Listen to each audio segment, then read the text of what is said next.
दोस्तों नमस्कार, मैं उपेंद्र यादव बेरोजगारों की बुलंद आवाज में आप सबका स्वागत है। मैं सबसे पहले देश के वीर जवानों को मैं सैल्यूट करता हूं, उन जाबाजों को जिन्होंने आज पूरी देश को खुशियां दी है और पाकिस्तान को मुंह तोड़ जवाब दिया है, जिन्होंने देश की तरफ आंख उठाकर देखने की कोशिश की थी और उन शहीदों को आज सच्ची शहादत आज मिली है। एक देश पूरी खुशियों से झूम रहा है और पाकिस्तान को एक ट्रेलर दिया है, फिल्म तो अभी बाकी है। और पूरी देश प्रदेश की जनता, मैं खुद भी इस मोदी जी आपके साथ है, पूरे देश आपके साथ है और सभी राजनीतिक पार्टी आपके साथ है। जिस प्रकार देश की सभी राजनीतिक पार्टियों ने कहा कि अब देश हमारे लिए सबसे पहले है, तो एक देश का एक सबसे बड़ा मैसेज पूरे विश्व में गया है कि भारत कमजोर नहीं है। मैं उन शहीद नौजवानों को जो देश की रक्षा करते हुए शहीद हो गए, उनको मैं सैल्यूट करता हूं। और जो सबसे बड़ी जो स्ट्राइक की, जिन्होंने 3:30 बजे पाकिस्तान को एक करारा जवाब दिया और बताया कि हिंदुस्तान कम नहीं, तो उन सभी वीर जाबाजों को मेरा सैल्यूट और सलाम। दोस्तों सबसे पहले मैं एक चीज और बताना चाहूंगा कि मैं इस कार्यक्रम में रीट लेवल सेकंड जो मामला चल रहा है, जिसका रिसफल और वेटिंग और कैलेंडर जारी हो रहा है, रीट लेवल फर्स्ट जो 1 मार्च को सुप्रीम कोर्ट में सुनवाई होने वाली है। इसके अलावा एलटीसी भर्ती 2018 जिसका परिणाम 6 महीने से ज्यादा बीत जाने के बाद भी परिणाम नहीं आया, और संस्कृत विभाग की साइंस में और सामान्य विभाग की साइंस में 2016 की, इन तमाम विषयों को लेकर मैं चर्चा करूंगा। सबसे पहले मैं दोस्तों बता दूं, रीट लेवल सेकंड के बारे में बताना चाहूंगा। दोस्तों बार बार एक चीज मैसेज आ रहा है कि बीकानेर से हमें रेस्पॉन्स नहीं मिला, हम लोगों को टेंशन हो रही है आचार संहिता को लेकर, कई चीजों को लेकर वो चिंतित अभ्यर्थी हैं जिनका 3100 में चयन हुआ था। इसके अलावा जो वेटिंग का इंतजार कर रहे हैं, दोस्तों मैंने पहले भी कहा था, एक बार आपको पुनः कह रहा हूं कि दोस्तों जब मंत्री जी और निदेशक महोदय जी ने 28 तारीख तक का रुकने के लिए कहा है, तो दोस्तों हमें रुकना होगा, संयम बनाना होगा। यदि मैं तरीके से नियम से काम करने वाला व्यक्ति हूं, मैंने आपको पहले भी कहा था, रीट लेवल फर्स्ट से मैं फ्री हो चुका हूं, आपका काम मैंने हाथ में लिया, मैं वादा कर रहा हूं आपका काम करवाने का। आचार संहिता की बात करें उससे पहले ही आपका परिणाम आ जाएगा। मैं आप लोगों से वादा कर रहा हूं, आपके साथ में हूं, चाहे इसके लिए मुझे कुछ भी करना पड़े, मैं पीछे नहीं हटूंगा। आप लोग नो टेंशन है, चिंता मुक्त रहे। मैंने आपको वादा किया तो वादा में निभाऊंगा। जो वादे पहले किए थे वो भी देख लेना, मैंने किया वो किया है, कहा है वो किया है। इसलिए दोस्तों अपन ने जैसे मान लीजिए 28 तारीख तक इंतजार करें, मुझे विश्वास है जो मंत्री जी ने और निदेशक महोदय जी ने वादा किया है वो 28 से पहले परिणाम जारी हो जाएगा, आपके चेहरों पे खुशी आएगी। यदि 1% आप लोगों के साथ चीटिंग होती है, वो वादा पूरा नहीं करते, तो 28 और 1 तारीख को तो मैं दिल्ली रहूंगा, और फिर उसके बाद शनिवार संडे आ जाएगा, फिर 4 तारीख को सोमवार को हमारी सर्जिकल स्ट्राइक होगी। हम सब लोग इकट्ठे होकर और शिक्षा मंत्री जी के घर जाएंगे। 4 तारीख नोट कर लेना, आपके साथ भाई आ गया सड़कों पे, टेंशन मत करो, जो कहता हूं वो करता हूं। मेरे लिए सरकार नहीं, मेरे लिए बेरोजगार पहले है। 4 तारीख को हमारी सर्जिकल स्ट्राइक होगी, हम सब लोग इकट्ठे होकर मंत्री जी के पास जाएंगे। आपने वादा किया था वो वादा पूरा करो। इसलिए ऐसी नौबत नहीं आएगी। जिस प्रकार मंत्री जी का रवैया था, जिस प्रकार मंत्री जी ने मुझे कहा कि 28 तारीख तो आने दीजिए, तो कहने नहीं, वो 28 तारीख का अपना वादा निभाएंगे। यदि 1% उस अपने वादे से वो भूल जाते हैं, मुकर जाते हैं, तो दोस्तों 4 तारीख को सोमवार को हम सब इकट्ठे होके सबसे आगे उपेंद्र यादव रहेगा और मंत्री जी के पास जाके उनका वादा याद दिलाएंगे कि हमारा काम करो, और वो काम करवा कर रहेंगे। इसलिए आपको चिंता मुक्त रहने की आवश्यकता है। आचार संहिता से पहले आप लोगों का रिसफल वेटिंग परिणाम जारी हो जाएगा, कैलेंडर भी जारी होगा, आपकी नियुक्ति प्रक्रिया भी होगी। आचार संहिता लग गई तो वो परमिशन सरकार लेगी, उसको आपको घबराने की आवश्यकता है, वो प्रक्रिया मुझे पता है। इसलिए आप लोग थोड़ा सा, आज 26 तारीख हो गई, 27, 28 2 दिन बचे, 2 दिन आप इंतजार कर लो। 28 और 1 तारीख को मैं दिल्ली रहूंगा, और 2 और 3 को शनिवार और संडे को वैसे छुट्टी रहती है, कोई मिलता भी नहीं है। सोमवार को हम लोग इकट्ठे होकर हमारे इस अभियान को गति देंगे, आपका काम भी करवाएंगे। लेकिन ऐसी नौबत नहीं है, मुझे विश्वास है जब मंत्री जी ने और निदेशक मोदी जी ने कहा है, तो शायद 28 से पहले 27 या 28 कभी भी हमारा परिणाम जारी हो जाएगा, वो अपना वादा निभाएंगे। यदि आपके साथ धोखा करते हैं तो मैं आपके साथ हूं, जो कहा है वो करूंगा, वादा किया तो निभाऊंगा। 4 तारीख को हम सब लोग इकट्ठे होकर मिलेंगे और वादा याद दिलाएंगे और काम करवाएंगे। ये लेवल 2 वालों के लिए। अब रही फर्स्ट लेवल की बात कर दूं, 1 मार्च को सुप्रीम कोर्ट में सुनवाई है। जो महेंद्र जाटोलिया याचिका में अभ्यर्थी रहे हैं, यदि सुप्रीम कोर्ट उन लोगों को याचिकाकर्ताओं को फायदा देते हैं, तो दोस्तों मैं इनके खिलाफत नहीं करूंगा, मैं विरोध कर रहा हूं। हमारा एडवोकेट वहां इसलिए उतारा जा रहा है कि न तो जो चयनित अभ्यर्थी लगे हैं, जिन लोगों की पोस्टिंग हो गई, उनके भविष्य के साथ भी गलत ना हो, उनका भविष्य भी सुरक्षित हो। उनके साथ गलत ना हो। इसके अलावा कि ऐसा नहीं कि 6 महीने साल भर तक हमारा मामला लटक जाए, जो वेटिंग और रिसफल का इंतजार कर रहे हैं वो रोते रहे, क्योंकि कुछ लोग डीओबी से रह गए, कुछ लोग कुछ नंबरों से रह गए। दोस्तों 6000 प्लस 7000 भी हो जाए 8000 भी हो जाए, 6000 प्लस पदों पर एक वेटिंग आएगी। मान लीजिए नई भर्ती आ रही है तो इसमें काफी अभ्यर्थियों का चयन होगा।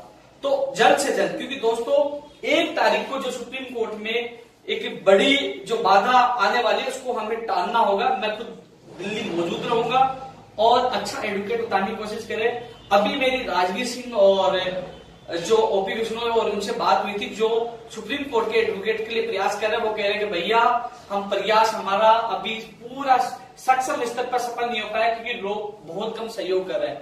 तो मैं आप लोगों से पुनः एक बार अपील करूंगा, वो सभी अभ्यर्थी, क्योंकि दोस्तों मैं आप लोगों के लिए भाग दौड़ कर सकता हूं, मेहनत कर सकता हूं। सरकार की तरफ से डब्ल्यूएजी साहब नियुक्त होंगे, डब्ल्यूएजी साहब जो यहाँ के नहीं, सुप्रीम कोर्ट का, राज्य सरकार का डब्ल्यूएजी वहां नियुक्त होता है, वो सरकार की तरफ से प्रेरित करेंगे। सरकार की तरफ से बेहतरीन कराने की कोशिश कर रहा हूं, मैं भाग दौड़ कर रहा हूं। लेकिन आप लोगों को बेस्ट से बेस्ट एडवोकेट करने के लिए आपको टीम को आपको सहयोग करना होगा। जिन लोगों ने टीम को मजबूत नहीं किया, टीम मजबूत होगी तो आपका एडवोकेट मजबूत होगा, और एडवोकेट मजबूत होंगे तो आपका भविष्य मजबूत होगा। इसलिए आप लोग कल का समय है, उस टीम का पूरा सहयोग करें। मैं खुद दिल्ली मौजूद हूँ, हालांकि पूरा मामला मैं खुद देख रहा हूँ, मेरे निर्देशन में सारा काम हो रहा है। 6 लोगों की टीम गठित की गई थी, लेकिन पैसे वाले मामले में मैं दूर रहता हूँ, क्योंकि दोस्तों बात ऐसी है, जो टीम बनी है वो भी लोग कुछ डीओबी से 1 नंबर से आधे नंबर से रहे, उनका भी नंबर आएगा। तो अब हमारा लक्ष्य एक ही भर्ती ना लटके। यदि महेंद्र जाटोल या याचिकर्ताओं को लाभ मिलता तो हमारा एडवोकेट उनका विरोध नहीं करेगा। यदि उन लोगों के लिए 200 सीट जो याचिकर्ता है उनके लिए सीट सर्जित हो गया, क्यों विरोध करेंगे। हमारा उद्देश्य है कि वेटिंग और रिसफल ज्यादा साल भर तक न लटके, क्योंकि वहां सुप्रीम कोर्ट ने स्टे दे दिया, रिवाइज का आदेश दे दिया, तो साल भर भूल जाना। और दूसरा उद्देश्य के चयनित अभ्यर्थी जो लगे हैं, जिन लोगों को ज्वाइनिंग, उनके भविष्य में तलवार न लटके। इसके लिए हम सुप्रीम कोर्ट में बेस्ट एडवोकेट उतार रहे हैं और ये लड़ाई हम लड़ रहे हैं। इसके अलावा दोस्तों इतना ही मैं कह सकता हूँ, आपको टीम का सहयोग भी करना है। और 1 मार्च को सुनवाई है, मैं जोधपुर दिल्ली में खुद मौजूद रहूंगा। अच्छी खबर यह है कि मैंने पहले भी आप लोगों को बताया था कि आचार संहिता के अंदर परिणाम जारी हो सकता है। मैंने पहले बताया था जारी हो सकता है। रही बात ज्वाइनिंग की, ज्वाइनिंग भी हो सकती है परमिशन लेकर, क्योंकि यहाँ राज्य निर्वाचन आयोग से फाइल दिल्ली निर्वाचन आयोग से जाएगी, वहां से भी परमिशन मिल सकती है, ज्वाइनिंग भी हो सकती है। लेकिन अधिकतर रीट लेवल प्रथम के अभ्यर्थियों की मांग यही है कि हमारा कम से कम परिणाम जारी किया जाए। तो दोस्तों परिणाम 100% आचार संहिता में भी जारी हो जाएगा। मैं दोबारा रिपीट कर रहा हूं, और उसका उदाहरण आज देख लीजिए। एलडीसी 2018 में एक प्रेस नोट अधीनस्थ बोर्ड के द्वारा जारी किया गया, उसमें कहा कि परिणाम में कोई देरी नहीं होगी। इसलिए लेवल फर्स्ट के अभ्यर्थियों को मैं कह दूं, देरी हो सकती है तो सुप्रीम कोर्ट में 1 मार्च को होने वाली सुनवाई में यदि गड़बड़ होती है, सुप्रीम कोर्ट से यदि स्टे और रिवाइज आदेश होता है, तो 6 महीने साल भर तो भूल जाना आप लोग। उस गड़बड़ को रोकने के लिए मैं पूरा प्रयास कर रहा हूं, जो टीम बनाई वो पूरा प्रयास कर रहा है, लेकिन उस टीम का सहयोग आप लोगों को करना है। इसलिए रीट लेवल फर्स्ट की आचार संहिता के अंदर भी परिणाम जारी हो जाएगा, रिसफल और वेटिंग। कुछ लोगों की गलतफहमी है कि जो जातियों को बांटने के काम कर रहे हैं। दोस्तों मैं पुनः बता दूं, मैं शुरू से कह रहा हूं, आज पुनः कह रहा हूं, रिसफल और वेटिंग दोनों साथ आएंगी। रिसफल और वेटिंग दोनों साथ आएंगी। इसलिए प्लीज जो कुछ लोग बेवकूफ, गधे, नालायक हैं, जो समाज और देश और राष्ट्र में और राज्य में ऐसे लोग होते हैं जो फूट डालो राज करने का काम करने वाले होते हैं, अपने ही लोगों को जाति के नाम पे, धर्म के नाम पे लड़ाने का काम करते हैं। कह रहे कि वेटिंग में जनरल वालों को अलग कर रहे, रिसफल में एसटी ओबीसी वालों को अलग कर रहे, कि रिसफल निकलवा ले अलग निकलवाएंगे, वेटिंग अलग निकलवाएंगे। वो लोगों को लड़ाने का काम करें, जबकि सच्चाई है कि रिसफल और वेटिंग एक साथ आएगी। इसमें सभी वर्गों का हित होगा। वो लोग जाति के आधार पर राजनीति न करें, क्योंकि हम सब एक हैं, हम सब एक साथ है, एक साथ रहकर मजबूत रहेंगे। इसलिए रिसफल और वेटिंग एक साथ आएगी। आचार संहिता में भी आपका परिणाम जारी होगा। हमारा प्रयास पहला 1 तारीख को जो बाधा सुप्रीम कोर्ट में आने वाली उसको टालना है, उसके बाद रिसफल निकलवाने के लिए प्रयास करना है। मुख्यमंत्री जी से मुझे पहले टाइम मिल चुका था, लेकिन मैं जोधपुर वाले प्रकरण में बिजी होने के कारण मैं नहीं मिल पाया। और अब दोबारा, क्योंकि दोस्तों पहले एक बार समय मिला, मैं सब नहीं पूछ पाया, मैंने कहा साहब मुझे बाद में दे दीजिए। अब दोबारा, क्योंकि प्रदेश में लाखों लोग हैं जो मुख्यमंत्री से मिलना चाहते हैं, लेकिन मुझे पहले समय मिला, मैं नहीं जा पाया, लेकिन दोबारा समय मांगा है। जब भी समय मिलेगा तो आप सबको एक साथ रहना है, अपनी बात रखनी है और हमें इस काम को गति प्रदान करके जल्द से जल्द रिसफल और वेटिंग निकलवानी है। ये लेवल फर्स्ट की बात। अब मैं एलडीसी 2018 के बारे में बात करना चाहूंगा। दोस्तों दिसंबर में अधीनस्थ बोर्ड के चेयरमैन साहब ने कहा दिसंबर में आएगा, फिर कहा जनवरी में आएगा, फिर कहा फरवरी में आएगा। थोड़े दिन पहले बयान था कि मार्च के फर्स्ट वीक में आएगा। हालांकि मेरी बात नहीं हुई थी, मैं थोड़े दिन पहले मिल के आया था, मुझे तो ये कहा गया था कि 15 मार्च से पहले आएगा। मैंने कुछ अभ्यर्थियों को बताया था कि चेयरमैन साहब ये कह रहे हैं कि 15 मार्च से पहले आएगा। लेकिन दोस्तों लगातार जैसे वो टारगेट पूरा होने वाला होता है, जैसे मान लीजिए मार्च का महीना आने वाला है, फरवरी चल रही है, तो उसके पहले एक बयान आता है कि मार्च 15 मार्च तक आ जाएगा, 15 मार्च आ जाएगा, कहीं वो ये न कहते कि अप्रैल में आ जाएगा। तो दोस्तों बार बार तारीख दिसंबर, जनवरी, फरवरी, मार्च, ये बार बार तारीख बढ़ाई जा रही है। ऐसे बेरोजगारों की चिंता बढ़ती जा रही है और टेंशन आती है, क्योंकि वो दूसरी तैयारी नहीं कर पा रहे, क्योंकि उनको पता है कि अच्छा पेपर हुआ था। तो दोस्तों हमने निर्णय लिया है, सर्वसम्मति से निर्णय लिया है कि अधीनस्थ बोर्ड 10 तारीख से यानी 10 तारीख तक का समय है, 11 तारीख से पहले अधीनस्थ बोर्ड एलडीसी 2018 का परिणाम जारी करे। यदि 10 तारीख से पहले परिणाम जारी नहीं करती है तो 11 मार्च को हम लोग हजारों की संख्या में अधीनस्थ बोर्ड का घेराव राजस्थान के तमाम युवा बेरोजगार करेंगे, क्योंकि काफी इंतजार कर लिया दिसंबर, जनवरी, फरवरी, मार्च। फिर जैसे ही मार्च का फर्स्ट वीक आया कह देंगे कि अब तो 10 दिन और लगेंगे, 20 दिन और लगेंगे, महीना भर, तो बार बार तारीख बढ़ाई जा रही है। इसलिए दोस्तों एक विशाल, क्योंकि पहले मैं रीट लेवल कई प्रकरणों में बिजी था, मैं एलडीसी 2018 के अभ्यर्थियों को समय नहीं दे पाया था, क्योंकि 1 मार्च को मैं दिल्ली रहूंगा, उसके बाद थोड़ा काम हो रहा है, इसलिए हमने उनको काफी समय दे दिया। 11 मार्च को सभी लोगों तक मैसेज पूछा है एलडीसी के अभ्यर्थियों के लिए कि 10 मार्च तक सब लोगों को इंतजार करना है। यदि नहीं आता तो 11 मार्च को ऐतिहासिक संख्या में, हजारों की संख्या में अधीनस्थ बोर्ड के बाहर जाकर हमें दबाव बनाना होगा, क्योंकि एलडीसी का परिणाम जल्द से जल्द निकलवाना होगा। इंतजार अब सहन नहीं होता। 11 मार्च एलडीसी 2018 के अभ्यर्थियों को याद रखना है। उससे पहले मुख्यमंत्री जी से मुलाकात होती है, तो दोस्तों आपकी बात में मजबूती से रखवाकर और जल्द से जल्द परिणाम जारी करवाने की पूरी कोशिश करूंगा। एलडीसी 2018 के लिए विशेष संदेश 10 मार्च तक इंतजार करेंगे। नहीं होता है तो 11 मार्च को अधीनस्थ बोर्ड का घेराव राजस्थान बेरोजगार एकीकृत महासंघ के बैनर तले हजारों की संख्या में करेंगे। अब आप लोगों के काम मैंने मेरे हाथ में लिया है। पहले मैं रीट लेवल, कुछ लोग कहते हैं रीट लेवल 26,000 रुपए ज्यादा बोलता है। दोस्तों जब मैं कोई काम हाथ में ले लेता हूं, जैसे एलडीसी का मैंने ले लिया, 11 तारीख आपका फिक्स है, तो मैं कहीं नहीं जाऊंगा, 11 तारीख को एलडीसी का ही करना है। और उसके बाद मैंने टारगेट ले लिया मुझे एलडीसी ही करना है, क्योंकि लेवल 2 वाला तो होने वाला, फ्री हो गया, फर्स्ट वाला 1 तारीख को निपट जाएगा। फिर मामला बचा एलडीसी 2018 का, तो वो मामला हाथ में ले लिया, तो फिर आपका एलडीसी 2018 चलेगा जब तक आपका काम नहीं होगा। फिर मैं दूसरा काम नहीं लूंगा। टारगेट 1, लक्ष्य 1, और उस लक्ष्य को पूरा करके ही मैं दूसरा काम लेता हूं। मैं पहले बिजी था, मैं अब फ्री हो गया, लेकिन अब आप लोगों के साथ हूं। 11 मार्च का आपको ध्यान रखना है। 11 मार्च से हमारा एक जबरदस्त संघर्ष स्टार्ट होगा। संघर्ष के आपको उसका परिणाम नहीं मिलेगा, लेकिन मुझे विश्वास है 11 मार्च से पहले आप लोगों को परिणाम आ जाएगा, क्योंकि बेरोजगार महासंघ ने जब जब कदम उठाया है तो कुछ न कुछ परिणाम आया है। इसलिए 10 मार्च तक का इंतजार आपको करना है। 11 मार्च हमारी, 10 मार्च अधीनस्थ बोर्ड के। इसके अलावा दोस्तों हरियाणा जो ऐच्छिक विषय का मामला था, जो डिवीजन बेंच से उन लोगों के पक्ष में आया था, मुझे इस मामले का बिल्कुल भी पता नहीं है, लेकिन काफी लोगों को कॉल आता है कि इसमें सरकार ने क्या निर्णय लिया। मैंने आज शिक्षा विभाग में मैं जगह अधिकारियों से, लीगल विभाग के अधिकारियों से मैंने पूछा, तो उन्होंने कहा कि आरपीएससी में भी ऐच्छिक विषय का मामला आया था, सुप्रीम कोर्ट में कई दिन मामला चला था और वहां आरपीएससी हार गई थी। यदि हम लोग सुप्रीम कोर्ट में जाएंगे तो कई साल तक मामला चलेगा, हार जाएंगे इसका, तो हमने उसको बेस मानते हुए हमने सुप्रीम कोर्ट में नो अपील का निर्णय लिया। ये बस कहते हैं ना भूपेन्द्र यादव किसके पक्ष में है, वो पक्ष में नहीं, जो निर्णय हुआ मैं आपको अवगत करा रहा हूँ। मुझे इस पूरे मामले का पक्ष में नहीं, इसमें 2 पार्टियां हैं, मैंने किसी का पक्ष नहीं लिया, लेकिन जो निर्णय हुआ आपको अवगत करा रहा हूँ। इसके अलावा दोस्तों साइंस में 2016 वालों को मैं बता दूं दोस्तों, जो अंग्रेजी का जो जोधपुर का फैसला आया था उसको तो ये चैलेंज कर ही रहे हैं डीबी में, लेकिन दोस्तों साइंस मैथ वालों को मैंने पहले भी कहा था, यदि आप लोग साइंस मैथ वाले हाई कोर्ट से, जो जयपुर हाई कोर्ट से आप फैसला पहले करवा लेते, तो जो अभी जो लीगल विभाग की जो मीटिंग हुई थी अपील नो अपील की, यदि आप लोगों का साइंस मैथ का पर्टिकुलर आपका फैसला होता, क्योंकि दोस्तों साइंस मैथ वाला मामला इसलिए मजबूत है, काउंसलिंग पहले 2018 वाले की, बाद में 2016 वाले की, ज्वाइनिंग बहुत पहले 2018 वालों की, 2016 वाले की बाद में, और दोनों 2016 या 18 का मामला सेम था, डिसीजन एक साथ हुआ।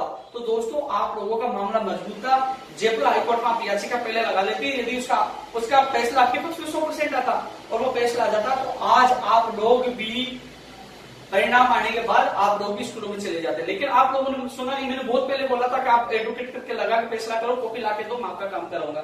नहीं सुने आप, अभी भी समय है, जज से जल्द फैसला करवाए, उसकी कॉपी लाए। क्योंकि जजमेंट में मुझे पता है कि जज साहब को पता है कि जब मामला हाईकोर्ट में ही था, एक साथ फैसला हुआ था, तो सारे तथ्य वहां रखे जाएंगे, तो कहेंगे कि आपके पक्ष में फैसला आएगा। क्योंकि दोस्तों एक चीज और बता दूं आपको मैं, जब जो लीगल की मीटिंग होती है तो लीगल में हर चीज देखा जाता है। तो लीगल में जो पॉइंट है सब मजबूत आपके पक्ष में है, सारे पॉइंट आपके पक्ष में है, इसलिए आपको जल्द से जल्द कार्य करवाए, उसके बाद आप लोगों का मैं पूरा साथ दूंगा। इसके अलावा दोस्तों संस्कृत विभाग वाले, कल मैं जो संस्कृत विभाग में प्रदीप जी बोर्ड साहब से मैं मिलकर आया था और उन्होंने कहा था मंत्री जी आए, मंत्री जी रात को आए थे लेकिन सुबह 5 बजे वापस दिल्ली चले गए। आज मैं खुद उनसे बात की, मंत्री जी ने कहा कि मैं 2 दिन बाद आऊंगा। मैं आया तो था लेकिन मैं सुबह 5 बजे वापस दिल्ली रवाना हो गया था। तो दोस्तों मंत्री जी नहीं थे, मंत्री जी नहीं होने की वजह से संस्कृत विभाग के साइंस में मामले में कुछ भी नहीं हुआ।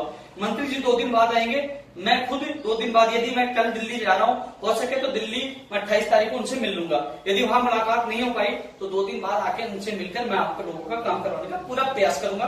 काफी अभ्यर्थी आए थे, घूम रहे थे, बेचारे परेशान थे, लेकिन इतना विश्वास है कि मैं आप लोगों हर अभ्यर्थी के साथ जाता हूँ, किसी विभाग का हो, जहां तक संभव हो हर व्यक्ति का साथ देता हूं, और वो भी निस्वार्थ। किसी बेरोजगार को नहीं कहता कि मैं घर से निकला हूं, ज्ञापन या गाड़ी का तेल मेरे खर्च वाला तुमने, नहीं। मेरा उद्देश्य है कि जो मेरे साथ आया, जिसके चेहरे पे उदासी, इसके चेहरे पे हंसी कैसे आए, वही लक्ष्य लेके जाता हूं। जब उसके चेहरे पे हंसी आती है तो उसके चेहरे पे नहीं, उसके पूरे परिवार के चेहरे पे हंसी आती है। दोस्तों इसके अलावा मैं एक चीज और बता दूं, मैंने बता दिया 4 मार्च रीड लेवल 2 और 11 मार्च एलडीसी, और उससे पहले सीएम साहब से मुलाकात हो जाएगी, तो बहुत अच्छी बात है। प्रयास मेरा जारी है, इस वीडियो को ज्यादा से ज्यादा आपको शेयर करना है। क्योंकि दोस्तों कई चीज में हर बात पे लाइव नहीं आता हूं, कई लोग तो छोटी छोटी बातों पे लाइव आते हैं, माहौल बनाते हैं, बेवकूफ बनाने का काम करते हैं, ये कर देंगे वो कर देंगे, होता कुछ भी नहीं है। काम करना किसको कहते हैं हम बताएंगे, आपके सामने आएगा परिणाम। इसलिए दोस्तों आप लोग इस वीडियो को ज्यादा से ज्यादा शेयर करें। रीड लेवल 2 के लिए मैं पुनः कह दूं, इंतजार 28 तक करना है। उन्होंने जो वादा किया हमें इंतजार करना होगा, और वो वादा तोड़ते हैं तो हम भी वादा तोड़ देंगे, फिर हम हमारे तरीके से काम करेंगे। क्योंकि मेरे वो जो लेवल 2 के अभ्यर्थी जो चयनित हुए हैं 2100 और जो वेटिंग में इंतजार कर रहे हैं, उन लोगों के चेहरों पे जो मैंने देखा कि वो कितनी टेंशन है, कितना वो सो नहीं पा रहे, उन लोगों की पीड़ाओं को देखते मैं कह रहा हूं आपको घबराने की आवश्यकता नहीं, आपके साथ आपका भाई है। अब उस काम को मैंने हाथ में ले लिया, चाहे एलडीसी 2018 का है, 10 तक उसका इंतजार करना। लेवल पर तुम वालों को कहना चाहूंगा कि मैं आपका काम मैं खुद देख रहा हूँ, आचार संहिता में परिणाम आएगा, और कोशिश यही है कि 1 तारीख को सुप्रीम कोर्ट में कोई बाधा ना आए, और सुप्रीम कोर्ट में ऐसा रास्ता निकलवाना है कि जिससे चयनितों को कोई नुकसान ना हो और वेटिंग और रिसफल वालों को कोई नुकसान हो, समय ज्यादा ना लगे। इन सब चीजों को लेकर मेरा प्रयास जारी है। इस वीडियो को ज्यादा से ज्यादा शेयर करें। धन्यवाद। जय हिंद, जय भारत।